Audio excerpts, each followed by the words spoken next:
My mother left me a locked suitcase with one instruction written across the lid: do not open this until after my funeral. I thought it contained old photographs.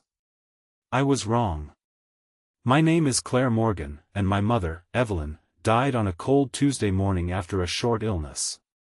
She was 72. The funeral was held 3 days later.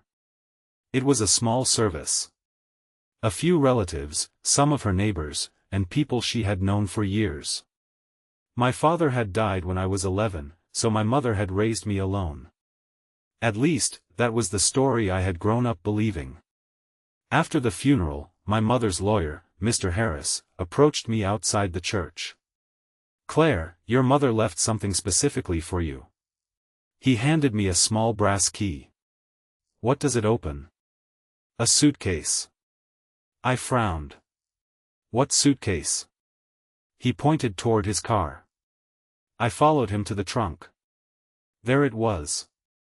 A dark brown suitcase with worn leather handles. A white envelope had been taped across the top. My name was written on it in my mother's handwriting. I opened the envelope. Inside was a single sheet of paper. "Claire, if you're reading this, I'm no longer here to explain.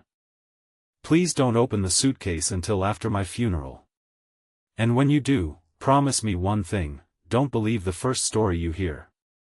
I read the final sentence twice. "What does this mean?" I asked. Mr. Harris shook his head. "Your mother didn't tell me what was inside." "Did she say why she was leaving it to me?" "No, I took the suitcase home. I placed it beside my bed. For several hours, I couldn't bring myself to open it. My mother had always been private. Whenever I asked about my childhood, she gave me simple answers. Your father loved you. He died when you were young. We had a difficult few years. That's all she ever said. But that night, sitting alone in her old house, I remembered something strange. When I was 17, I had once asked her why there were no photographs of my parents' wedding. She had become angry. Some things are better left alone. I'd never asked again. Now I wondered if the suitcase contained those answers. At midnight, I finally used the brass key. The lock clicked. Inside were neatly arranged items. An old photograph. A small black notebook. A bank envelope. And a sealed letter with my name on it. I picked up the photograph first. My hands went cold. It showed my mother standing beside a man I had never seen before. She looked young. Maybe 25. The man had his arm around her. On the back of the photograph was a date. 6 months before I was born. I turned to the letter. The handwriting was my mother's. "Claire, there is something I should have told you years ago." I stopped reading. My heart was pounding. I continued. "The man in the photograph is not a stranger." I looked at the photograph again. Who was he? I opened the black notebook. The first pages contained dates and short notes. Most were ordinary. Hospital appointments. Bank meetings. Names. Then I reached a page dated 28 years earlier. There were only 2 lines. "He found us again." I moved Claire because he wouldn't stop looking. I sat down on the floor. My mother had moved us when I was young. I'd always been told it was because she wanted a fresh start. Now I wondered if that had been a lie. I opened the bank envelope. Inside was a key card and a receipt for a private safety deposit box. The date was only 4 months old. My mother had prepared this shortly before she died. I called Mr. Harris. He answered immediately. "Claire, did you know about a safety deposit box my mother opened?" There was silence. "No, there's a receipt here." "Then you should probably see what's inside. Can you come with me?" "Yes." The next morning, we went to the bank.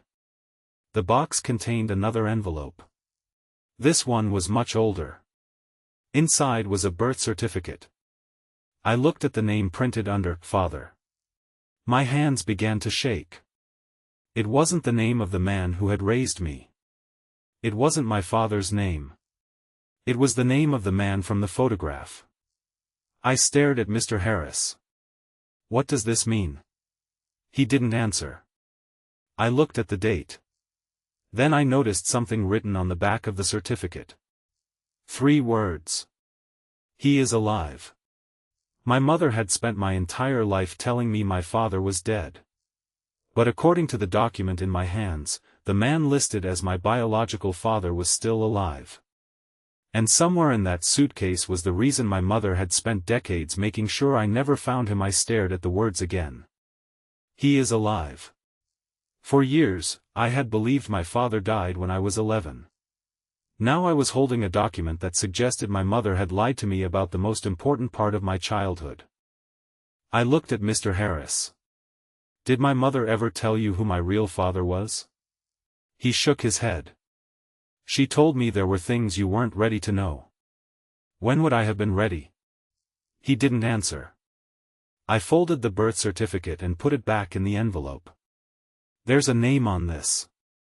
I said it quietly. "Thomas Reed." Mr. Harris looked at me. "You know him?" "No, but something in his expression told me he recognized the name." "What?" He sighed. "Your mother once asked me to find him." My heart stopped. "When?" "About 6 months ago." "Before she died?" "Yes." "Did you find him?" Mr. Harris looked away. "Yes." I stood up. "Where is he?" "I don't know where he is now." "You met him?" "Yes." "Why didn't you tell me?" "Because your mother specifically asked me not to." I was angry. Not at Mr. Harris. At my mother. At the years of unanswered questions. At the childhood memories that suddenly felt incomplete. I left the bank with the suitcase and drove straight to my mother's house. I opened the black notebook again. This time, I read every page. Most were short notes. Thomas called. Thomas sent money. Thomas is asking about Claire. Don't let him contact her. Then I reached the final page. The handwriting was shakier. I was wrong to keep this from her. Thomas didn't abandon us. I made him leave. I stopped breathing. I read the next line. He believed he was protecting Claire. I believed I was protecting her too. We were both wrong. Then there was an address. An old farmhouse outside the city. I drove there the next morning. An elderly man opened the door.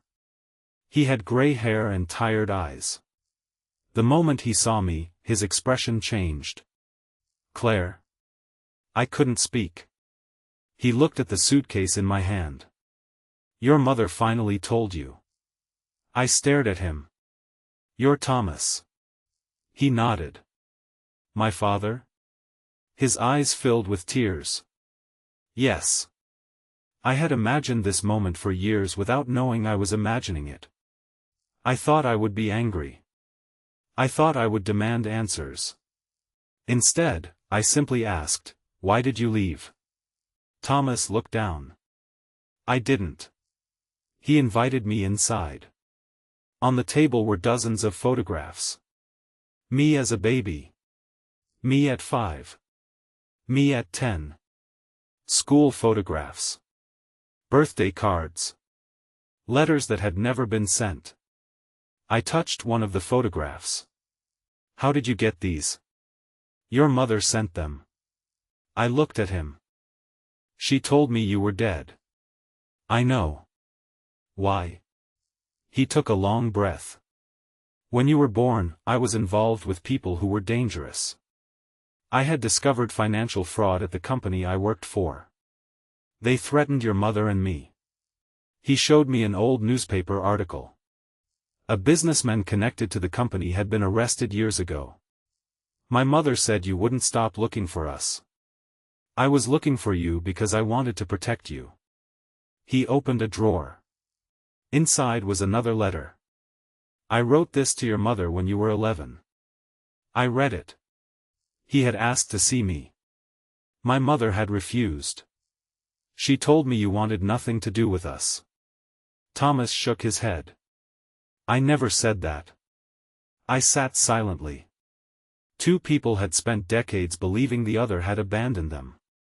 And I had grown up inside that misunderstanding. Then I remembered the photograph. The one from the suitcase. Why did Mom leave that photograph? Thomas smiled sadly. Because she finally wanted you to know the truth. What truth? That she regretted keeping us apart. He handed me a final envelope. It was addressed to me. I opened it. Claire, I spent my life believing I could protect you by controlling what you knew. I was wrong. Your father never stopped loving you. I was afraid that bringing him back into your life would put you in danger. Later, I was too ashamed to admit what I had done. The suitcase is not meant to change your childhood. It is meant to give you the truth I should have given you years ago.